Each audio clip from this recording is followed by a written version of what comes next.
बिस्मिल्लाहिर्रहमानिर्रहीम। अस्सलाम वालेकुम नाज़रीन, तारीख़ की दुनिया में खुश आमदेद। मुझे डॉक्टर अली कहते हैं। नाज़रीन, तारीख़ के झरोकों से पाक फ़ौज के गुमनाम हीरो और वतन के गुमनाम गाज़ी का वो सच्चे वाक़े के नेक्स्ट एपिसोड में आपकी खिदमत में हाजिर हुए हैं। वीडियो की तफसील में जाने से पहले हमारे चैनल को सब्सक्राइब कीजिए और बेल आइकन को ज़रूर दबा दीजिए ताकि हमारी आने वाली वीडियोस सबसे पहले आप तक पहुंच सके।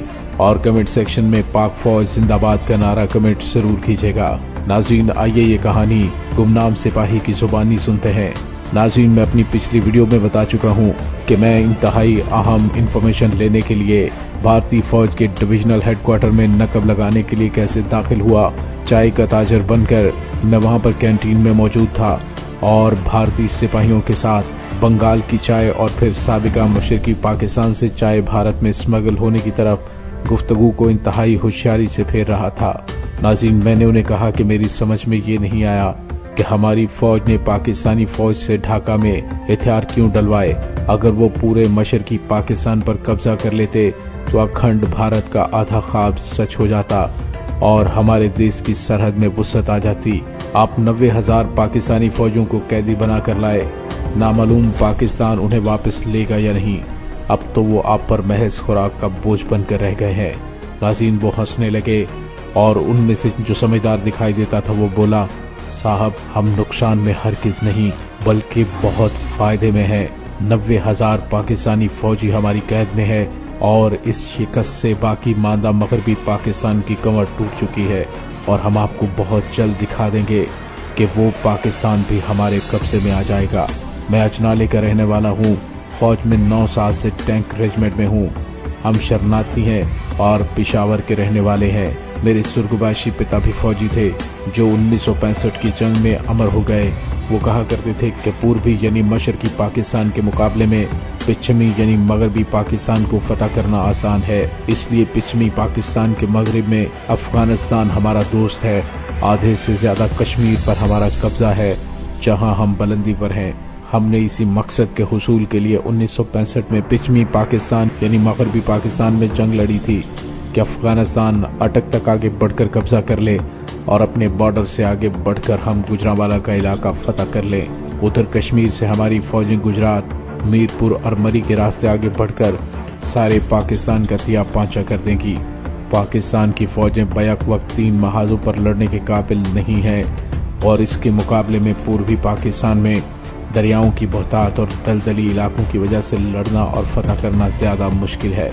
फिर बर्मा भी हमारा दोस्त नहीं जो इस वक्त हमारी मदद करे। अब पूर्वी पाकिस्तान में पाकिस्तानी फौजियों से हथियार डलवाकर और कैदी बनाकर हम उन्हें अपने देश में ले आए हैं। पूर्वी पाकिस्तान से हमारा फौजी मुआहदा है कि वो 20 साल तक 2 डिवीजन से ज्यादा फौज नहीं रखेगा। हमारे ज़ेर एहसान मुजीबुर रहमान की वहाँ हुकूमत है। अब पश्चिमी पाकिस्तान की फौज हमसे लड़ने से पहले 100 बार सोचेगी कि भारत के इलाके में 90,000 मुसल्लह फौजी कैद हैं और अनकरीब आपको एक और बड़ी फतह की खबर देंगे। नाज़रीन, शराब के नशे में उसने खासी तबाही बकी और मैं सोच रहा था कि महज चंद हजार गैर मुल्की मुसलमान फौजियों के बलबूते पर हजारों साल तक हुकूमत करने वाली कौम को ये 1000 साला गुलाम कौम का फर्द ऐसे बढ़ चढ़ कर ललकार रहा है कि अपनों की गद्दारी की वजह से एक शिकस्त ने हमारी 1000 साला फतुहात और हुक्मरानी की दहशत को चूर चूर कर दिया था।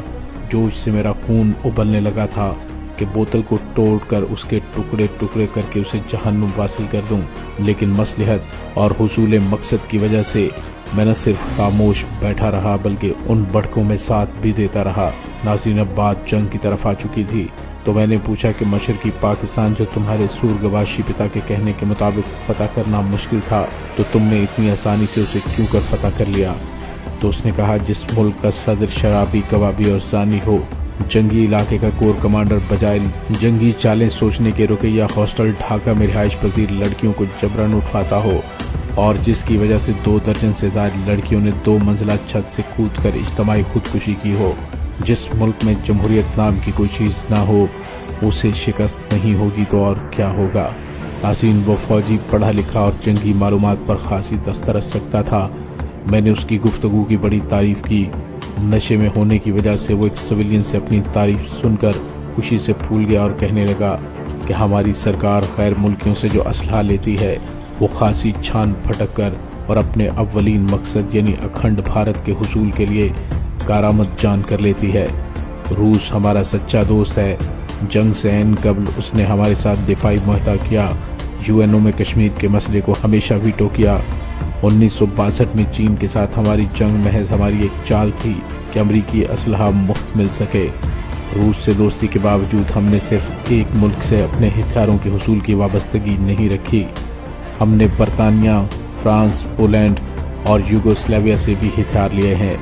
उसने कहा कि 1965 की जंग के बाद रूस ने हमें मिसाइल बोट्स दी जो हमने फौरन ही ले ली। वैसी ही मिसाइल बोट्स चीन ने पाकिस्तान को देनी चाहिए, जिसे पाकिस्तानी नेवी की आला सतही टीम ने लेने से सिर्फ इसलिए इनकार कर दिया कि उनमें अफसरान और जवानों के रिहायशी कमरे अलग अलग नहीं थे बल्कि एक साथ थे। अपनी रूसी मिसाइल बोट्स ने ही पाकिस्तान के डिस्ट्रॉयर खैबर के चंद लम्हे में टुकड़े कर दिए थे। फ्रांसीसी AMX-13 की गोला फेंकने की रेंज 16 किलोमीटर है। PD-76 किस्म के पानी में तैरने वाले टैंक फ्रांस ने भी बनाए हैं, लेकिन पाकिस्तान सिर्फ एक मुल्क अमेरिका पर इन्हिसार करता है और अमेरिका खुद गासिब है। रेड इंडियंस के मुल्क पर अक़वाम यूरोप ने कब्जा किया और फिर खाना जंगी के बाद मुख्तलिफ 51 रियासतों में बंटकर हुकूमत करने लगे और रेड इंडियंस को प्रिजर्वेशन तक महदूद कर दिया। आज रेड इंडियंस सिर्फ फिल्मों या कौमी त्यौहार पर स्याहों का दिल बहलाते नजर आते हैं। हमने अपनी दिफाई इंडस्ट्री लगाई और बहरी जहाज, हवाई जहाज और टैंक तक बनाने लगे, जबकि पाकिस्तान एक जीप तक न बना सका। नाज़रीन, उसकी ये सब बातें खंजरों की तरह मेरे सीने में पेवस्त हो रही थीं, लेकिन मैं खामोश था। वो तो कामयाबी और शराब के नशे में बोल रहा था और मुझे यूं महसूस हो रहा था कि वो मुझे आईना दिखा रहा है। और नाज़रीन, यही मैं पूरी कौम को बताना चाहता हूँ, हम भी वही हैं, दुश्मन भी वही है और उसके अज़ाइम भी वही। पृथ्वी और अग्नि मिसाइल उसके जारहाना अज़ाइम की अक्कासी करते हैं। ये तो रब्बे ज़ुल जलाल की ज़ात पाक है जिसने इस आधे पाकिस्तान को अपनी पनाह में रखा हुआ है, वरना हमने अपनी बर्बादी में कोई कसर नहीं छोड़ी। मैं डॉक्टर अब्दुल कदीर खान को दुआएं देता हूँ, जिसने वतन की मोहब्बत में अनथक मेहनत करके जान की परवाह किए बगैर और अरबों डॉलर की पेशकश को मुस्तरद करके पाकिस्तान को एटमी ताकत बना दिया, वरना भारत तो 1974 में एटमी धमाके पाकिस्तानी सरहदों के करीब कर चुका था। हमारे न्यूक्लियर पार्क बनने की वजह से ही भारत दिल मिला रहा है, वरना उसने तो मगरबी पाकिस्तान को भी साबिका मशरकी पाकिस्तान की तरह तरनवाला समझ लिया था। नाज़रीन, उस हवालदार ने मुझे बताया कि उसने BA तक एजुकेशन हासिल की है और अन करीब उसकी तरक्की होने वाली है। इसकी जनरल नॉलेज और तारीख से वाबस्तगी की वजह मैंने उससे अपने मतलब की बातें ना पूछने में ही आफियत समझी। इस सिलसिला में कल वाले क्लर्क साहब भी तशरीफ ले आए और मैं उनसे माजरत करके कल वाले क्लर्क के साथ जा बैठा, ताकि एडियोस के क्लर्क के साथ मुझे देखकर इस हवालदार को मेरे मुतालिक अगर कोई शक हो तो वो ख़त्म हो जाए। आज की शाम भी मुझे बेकार जाती दिखाई दी। अब तक मेरी इतनी ही कामयाबी थी, इस शराब खाने में मैं जाना पहचाना जाता हूँ। नाज़रीन, अगले दिन मैंने एडियोस के दफ्तर में कुछ वक्त गुजारा और होटल वापस लौट आया। आज की शाम मेरा इरादा था कि मैं दूसरे किसी शराब खाने में जाऊं। शाम के 6 बजे के करीब मैं रिक्शा लेकर चल पड़ा और एक दूसरे शराब खाने में दाखिल हो गया। उस शराब खाने में मैंने फौजियों की खासी तादाद देखी। सिख हो और शराब पी रहा हो तो उससे कोई बात उगलवाना ज़्यादा आसान होता है, फिर पंजाबी ज़ुबान भी उसके करीब होने का बड़ा ज़रिया है। नाज़रीन, वहाँ सस्ती किस्म की शराब मुहैया थी। मैंने उसी की बोतल मंगवा ली। कोई खाली मेज़ नहीं थी, लिहाजा एक टेबल पर जहाँ 4 सिख बैठे पी रहे थे, मैंने खाली कुर्सी की तरफ इशारा करते हुए पंजाबी में कहा, अगर इजाज़त हो तो यहाँ बैठ जाऊँ। 2-3 सिख बैक वक्त बोले, जम बैठो जी, और मैं चंद मिनटों में उनके साथ खुल मिल गया। पंजाबी ज़ुबान ने हमें बहुत जल्द बेतकल्लुफ़ कर दिया। मैंने मज़ीद 2 बोतलों का ऑर्डर दिया। उन्होंने बहुत इनकार किया और कहा कि आप हमारे मेहमान हैं, लेकिन मैंने 2 बोतलों का ऑर्डर दे ही दिया। मैंने मुख्तसरन उन्हें बताया कि मुंबई से किस काम के लिए यहाँ आया हूँ और साथ ही उन्हें ये भी बताया कि मैं पंजाब की चोपड़ा फैमिली से हूँ और मेरी मादरी ज़ुबान पंजाबी है। हम दरअसल लुधियाना के रहने वाले हैं और दरहकीकत मेरा ननिहाल भी तकसीम हिंद से कल लुधियाना में रहता था और मैंने लुधियाना के मोहल्लों और सड़कों के नाम याद कर लिए थे। मुंबई में जो सब मुंबई की मखसूस उर्दू नुमा हिंदी बोलते हैं, चाहे वो पंजाबी ही क्यों न हो। आप यहाँ ठेठ पंजाबी में बात कर रहे थे और मुझे अपने हम जुबानों से मिलकर बड़ी खुशी होती है। लाजिम बस फिर क्या था, चारों सिख जिए नौनिहाल सत श्री अकाल हो गए और अब जो बातें शुरू हुई तो मैंने उनके गिलास लबालब भर दिए। पानी मिलाए बगैर सरदार साहिबान उन्हें डकार गए। मैंने फिर गिलास भरे। मेरी ख्वाहिश थी कि ये जल्द ही नशे में हो जाएं तो मैं इनसे अपने मकसद की बातें जान सकूं। जब उन्हें अच्छी खासी चढ़ गई तो मैंने कहा कि आप यहाँ कितने अरसे की ट्रेनिंग के लिए आए हैं। उनमें से दो की वर्दियों के निशानों से पता चला कि वो दोनों एक ही रेजिमेंट से थे, बाकी दोनों मुख्तलिफ रेजिमेंट से थे। और एक ही रेजिमेंट के दो सिखों ने कहा कि वो 3 माह की ट्रेनिंग के लिए आए हैं और सिर्फ 25 दिन के बाद उनकी ट्रेनिंग मुकम्मल हो जाएगी। मैंने अनजान बनते हुए पूछा कि सिर्फ 3 माह में टैंक चलाने की ट्रेनिंग मुकम्मल हो जाती है? तो उन्होंने कहा नहीं जी, नए रिक्रूट के लिए तो ट्रेनिंग बहुत वक्त लेती है। हम तो नए टैंकों की ट्रेनिंग के लिए आए हैं। मैंने अनजान बनते हुए पूछा कि नए टैंकों से आपकी मुराद क्या है? मेरी मालूमात के मुताबिक तो आपके पास रूसी टैंक हैं। और वो नशे में झूमते हुए कहने लगा, बाबूजी, जैसे मोटरों के मॉडल हर साल बदलते हैं लेकिन नाम वही रहता है, इसी तरह साल 2 साल बाद नई किस्म के टैंक बन जाते हैं। मैंने कहा हमारे पास तो रूसी टी टैंक हैं। वो कहने लगा, बेशक हमारे पास टी सीरीज के टैंक हैं और अब नए टी सीरीज के टैंक आए हैं। शराब के नशे में उसने टी सीरीज के नए टैंकों के नंबर भी बता दिए। मैंने फौरन ही ये नंबर जहन में महफूज किए और गुफ्तगू जारी रखते हुए पूछा, क्या आप ट्रेनिंग खत्म करके अपने रेजिमेंटल सेंटर में जाएंगे या छुट्टी पर घर जाएंगे? जवाब आया कि पहले रेजिमेंटल सेंटर में जाएंगे और फिर वहाँ से जहाँ रेजिमेंट डिप्लॉय होगी। मैंने कहा, सरदार जी, मैं चाय का कारोबारी आदमी हूँ, मुझे आपकी बात समझ नहीं आई। मैं खुद को भी नशे में चूर साबित करने की कोशिश कर रहा था ताकि मेरा कोई सवाल उन्हें शक में ना डाल दे। उसी सिख ने कहा, बोले बादशाह, हर इन्फेंट्री डिवीजन के साथ 1 या 2 टैंक रेजिमेंट्स होती हैं। इन्फेंट्री डिवीजन के साथ हमारी रेजिमेंट मुंसलिक है, वो फाजिल का हेड वर्क्स के करीब है। उसने मजीद समझाते हुए कहा कि अटरली वाले पहले हमारा रास्ता साफ करते हैं, फिर हम टैंक वाले आगे और इन्फेंट्री वाले पीछे, और कभी इन्फेंट्री वाले आगे और हम पीछे, यूं दुश्मन की सफ़ों में घुस जाते हैं। यूं मैंने बाकी तीनों से भी अच्छी खासी मालूमात हासिल की कि T-57 के अलावा इसी सीरीज के जदीद रूसी टैंक और फ्रांसीसी AMX-13 और PT-76 टैंक भी मगरबी पाकिस्तान के बॉर्डर पर मुतय्यन इन्फेंट्री डिवीजन के साथ मुंसलिक हैं। नाज़रीन, जो मैंने तफसीलात हासिल की वो कुछ वजूहात की बिना पर मैं यहाँ नहीं बयान कर सकता। बहरहाल बहुत कारआमद मालूमात मिल गई और मैंने उनके खाने का ऑर्डर दिया और रात 11 बजे हम अगले रोज़ फिर मिलने का वादा करके अपनी अपनी राह पर चल पड़े। मैंने होटल पहुंचकर इन सब मालूमात को अपने कोड में दर्ज किया। ये मेरी पहली कामयाबी थी और मैं इस पर बहुत खुश था। अगली शाम मजीद मालूमात हासिल करने का प्रोग्राम बना के सो गया।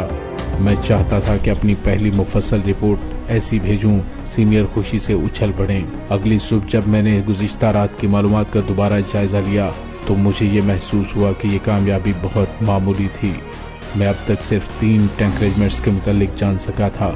अव्वल तो मुझे उन शराबी सिखों से हासिल शुदा मालूमात का मवाजना करना था ताकि मेरी रिपोर्ट शक व शुबा से बालातर हो, और इसके अलावा सबसे अहम बात ये थी कि मुझे न सिर्फ उन रेजिमेंटों से मुतल्लिक मालूमात हासिल करनी थी जो 1971 की जंग के बाद यहाँ से ट्रेनिंग हासिल करके जा चुकी थी, बल्कि उन 3 रेजिमेंट्स के अलावा वहाँ जो दूसरी रेजिमेंट्स ट्रेनिंग ले रही थी उनसे मुतल्लिक भी मुकम्मल जानकारी हासिल करना थी। मैंने अपने पूरे मिशन का जायजा लिया तो ये मालूमात बहुत मामूली महसूस हुई। नाज़रीन, अहमदनगर में ज़ेर तरबियत रेजिमेंट्स सिर्फ 3 माह में ट्रेनिंग मुकम्मल करके वापस चली जाती थी और उनकी वापसी से पहले ही नई रेजिमेंट्स के जवान वहां पहुंच जाते थे, और ये सिलसिला 1971 की जंग के बाद मुसलसल जारी था।